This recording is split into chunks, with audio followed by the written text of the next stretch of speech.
Hello everyone and welcome back to Rolling Solo. My name is Adam Smith and this is part 2 of the Black Barrow scenario from Gloomhaven. And in the last video, I actually do want to mention the fact that there was a couple mistakes, but not very big ones. But I'm really glad that you guys are actually putting your comments in on YouTube and letting me know, how things are going and whether you enjoy it. I'm actually getting a lot of feedback back from people saying they actually really enjoy the videos and they want me to keep punching out more. That's great to hear because, who doesn't want to hear that? That's amazing. So I really appreciate the support and all the comments that you guys have been throwing in. One of the things that I had missed in the previous video was that the Scoundrel had taken 2 out of 3 attacks here because one of them ended up being null. And he should have taken 2 extra damage because he was poisoned. So this really should have been down to a 2, which makes it even worse. So thanks a lot, guys, for trying to kill the Scoundrel. You guys are terrible people. Joking, of course. So he's down to 2. And the other thing that I missed was when I summoned the rats, you'll notice that there's a little star kind of symbol there in the bottom section of the top half of the card there with the 2 in it. That actually means I get 2 experience for going ahead and summoning those creatures. So I don't believe that I had moved that up to 2 from what I remember seeing in my own video. Or remember even moving this on the track at all. So the tough thing with this is this track doesn't seem to want to stick very well, so it might fall over, and that would be dangerous because we won't remember what we had for XP. But I've heard there's new Gloomhaven tracker, XP tracker, and HP trackers coming out soon, so those will be great, and I'm going to pick them up for sure because they'll help with that problem. So we're going to get right into it. I've already kind of thought a little bit about what I'm going to do, so we won't waste too much time, but we got to go right off the start of the round right now. What I'm really trying to do, long story short, is get some attention off the Scoundrel. Hence the reason why I brought the rats out. We need to get some people on the board these other guys can attack that have nothing to do with the Scoundrel because he is a hurting unit at the moment. So what we're going to do is we're going to have the Mind Thief. We're going to get him some movement. So if we use this card here, it's got a movement of 3 and attack of 1. Not bad. Scurry ability gets him up close to people. And right now he's in the back of the room, so that's a good thing. The other thing we can do is we want to stun somebody. And the reason we want to stun is because we can prevent 1 extra attack from coming at us. So let's use this as the first initiative. So he's at an 8. So he goes fairly early in the turn order. And we'll pick those for our 2 cards. We'll kind of come on over here for the Scoundrel, and what I'm thinking with the Scoundrel is I really just need I need some movement. So I need something that's move 2, and that might not be bad. So for now, let's do you know what, let's do the Smoke Bomb. Oh, yeah, well, no, I don't know. The Smoke Bomb's kind of useful, actually. I was going to use it for its pull ability, but that's not probably a really good idea. Or for move 2, sorry. But that's not really a great idea. I'm just trying to think of I want to move 2. I want to use one of these cards for move 2. And I want to pick one that isn't very useful to me at the moment. That would be the best. So I think the one that's the least useful... actually, Smoke Bomb might not be bad. I don't really plan on using this going invisible right away anyway, I don't think. Ooh, but maybe I do, because he's in such a hurting situation. It might make sense to actually keep that in case he does get into a scenario he needs to go invisible. Or I could even get him to go invisible now, which wouldn't be bad. Then it's a lost card, as it shows on the X there on the far right in the bottom right corner. So I would lose the card forever. I think what I'm going to do is I'm going to... I don't know...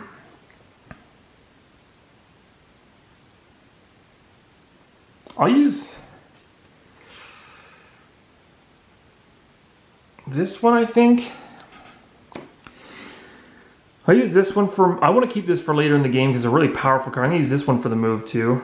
It's a really good card though. Oh, this is a tough one. This is tough decision. You know what? Let's do the loot one because I'm not really planning on hoarding too much loot. So I'll use this one for... and it's one of the weaker in terms of the attacks because I got a lot of attack 3s and I like those. And then we're actually gonna use one of the attacks, but we're gonna use a high initiative card so that we can go earlier in the round. But we don't want to go in order to get this bonus. We don't want to go before the Mind Thief has a chance to go. And we know the Mind Thief was 8.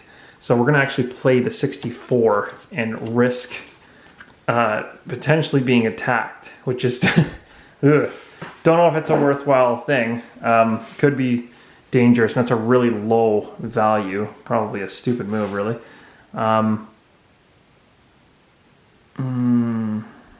But I really want to keep all the other cards, so I'm gonna risk it. This is really risky, but you know what? Screw it. Let's do it. So we're gonna go ahead and reveal the cards. So we got a 64 there. We got an 8 here, and we're gonna pull the cards and pray for the love that this is not below 64.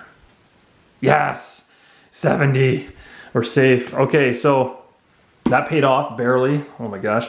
Okay, so we have 2 cards we can use for anything here, 2 cards here. However, the Scoundrel will be going second. The Mind Thief will be going first because the 8 was the highest initiative.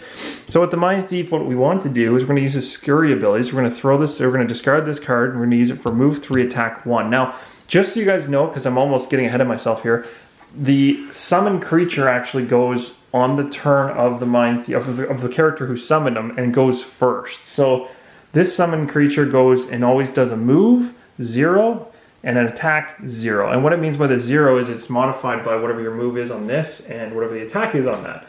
So they have a move of 1 and an attack of 2. So the cool thing is, right off the bat, I can move these summoned creatures 1 space. All the rats are going to come run around the corner here, and they're going to go after this guard. And they're going to get to actually attack using the modifier deck here. They don't get any bonuses from the Mind Thief's character, but they do get, you know, they have an attack on their own. So it's really cool. So they're going to attack for 2. And we're going to go ahead and pull this card. And it's a -1. So we lost one of the values off there. But at least, you know, they ran in there and they took a hit off the second unit. So that's not bad. I mean, it's a free hit. So it's never bad. So now we actually go back to the Mind Thief to move his turn. So he's going to move 3 and attack 1. So we're going to have the Mind Thief. He's invisible at the moment. He's going to run 1. And you can move through your allies, just not through enemies. So he's going to go 1, 2, 3 to put him right beside the elite character. Actually, maybe that's a terrible idea. Let me think about this. Do I want... If I...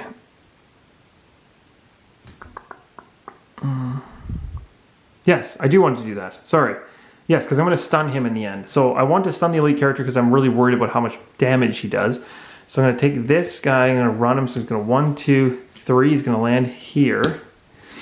The worry that I have right now is, and actually the rats were here, and I moved them here to attack. I'm going to say that I actually moved them here instead. And the reason being is I want them to be closer to the Scoundrel, as close as possible to the Scoundrel, so that he can get that bonus for his attack later. So the Mind Thief has run up here. He's beside the elite.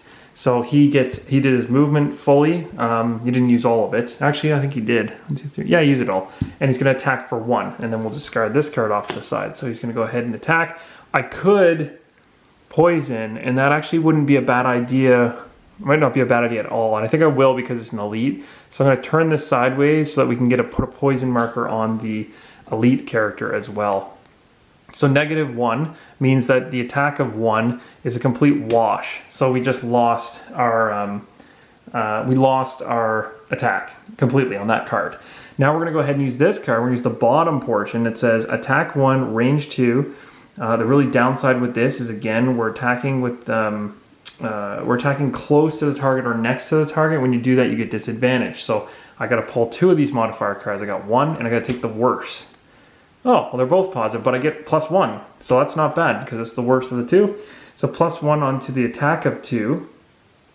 And let me think about this, actually. I already poisoned him. So, sorry, and I forgot to do this too. Let me just grab a poison marker.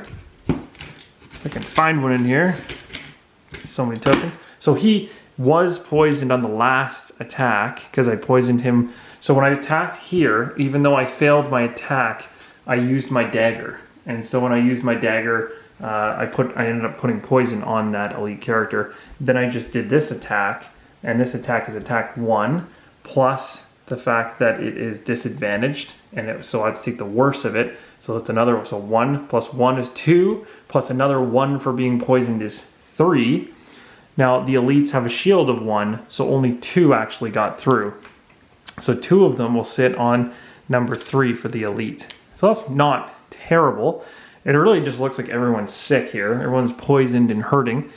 And then essentially he's stunned as well. So then we're gonna go ahead and take this stunned marker and put that next to him. So he's not only poisoned, but he's not gonna do anything on the next turn or on his turn. So it's great. It's actually gonna stop him from attacking this round, and it doesn't come off until the end of the turn next turn. It says at the end of its next turn, the stun token is removed. So we're gonna have 2 turns where he's just sitting there lifeless. And that's pretty much it. So then we get 1 XP as noted by the card here. So the Mind Thief is gonna bump up to 3 now, gaining a decent amount of levels. And then this card is discarded. We also get a Frost augment. So this Frost is gonna go up to the waning level to be used if we ever happen to use it, but that's like unlikely based on the cards we have here. And that's pretty much it for the Mind Thief's turn, I believe. I don't think I'm missing anything else. The only other thing I could do is I could, and I know I have these stamina potions which are really handy, and I will likely use it not on the Mind Thief now, but more likely on the Scoundrel at this moment when we play him.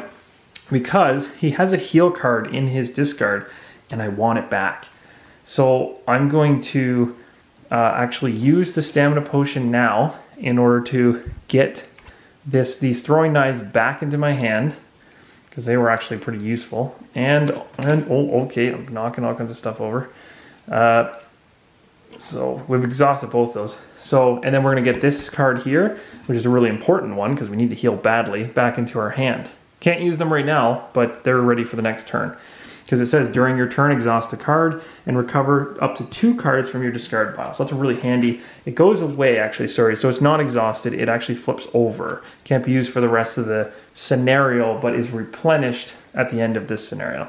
So now we have his 2 cards for the Scoundrel, and the Scoundrel's sitting right in the heat of things.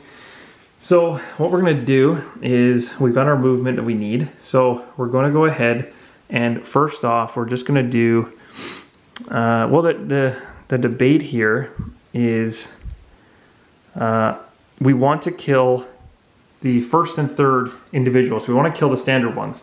He's almost dead already, so he'd be likely the first target we should probably hit right away. So what I'm going to do is,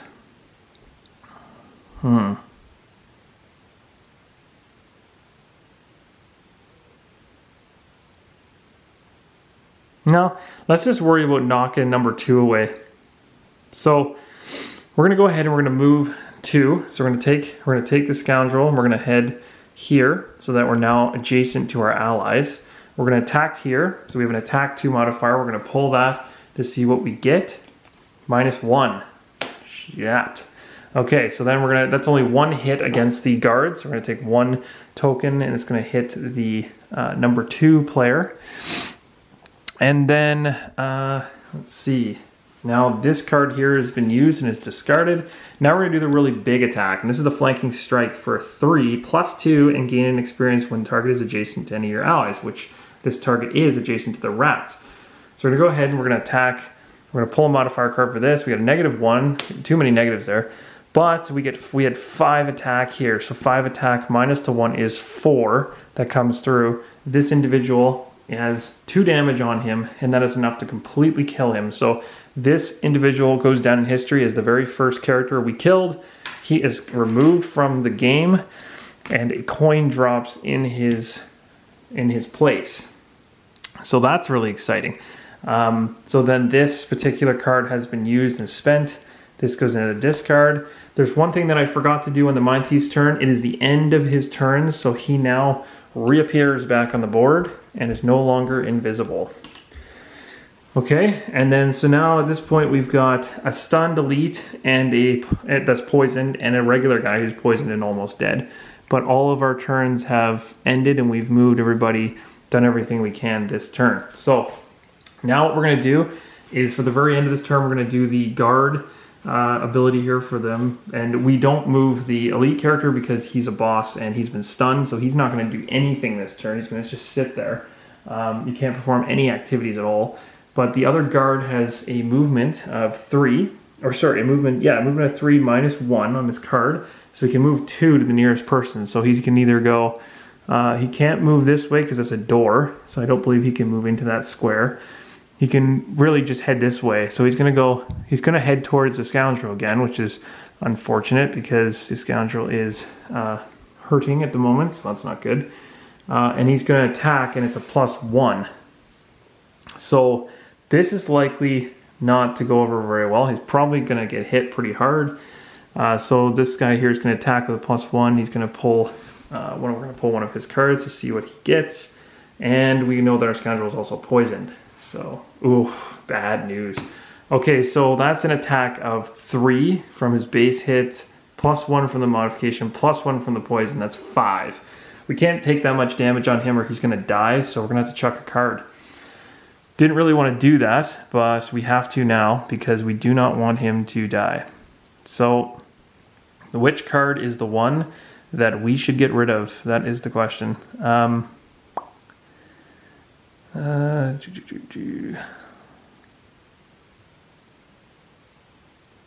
Thinking that we should get rid of... No, that's really good. Disarming Trap's handy. Invisible's handy. We have a lot of attack cards here that are good. Although if you use this one, then it's gone forever. So I'm going to say we're going to get rid of Backstab. Has a lot of movement though. I don't know if I want to get rid of that much movement. Let's do this one. I think this one's got to go. So Venom Ship. So the attack one with the poison and the move 5. We're going to have to let this one go. So this is going to be the one that we're going to throw in our lost pile. It's going to be the first card in this game so far that we've had to lose. So you can take, when your character is taking damage, you're allowed to throw a card, lose it, and then all the damage that you would have taken is gone. So we don't die, but we are slowly killing ourselves and exhausting ourselves by losing cards out of our hand. As you can see, we now have less cards to play with, which is never good. So that is essentially the end of that particular round. So at this point, I think I'm going to stop, and then in the next video, we're going to go through the third part or third round and pick things up, and then yeah, we'll go from there. But so far I'm alive and everything's going well. A lot of people are poisoned, so hopefully that gets all squared away. And the next video, we're going to have to do some serious healing in order to get rid of some of this stuff. So until the next time, keep rolling solo.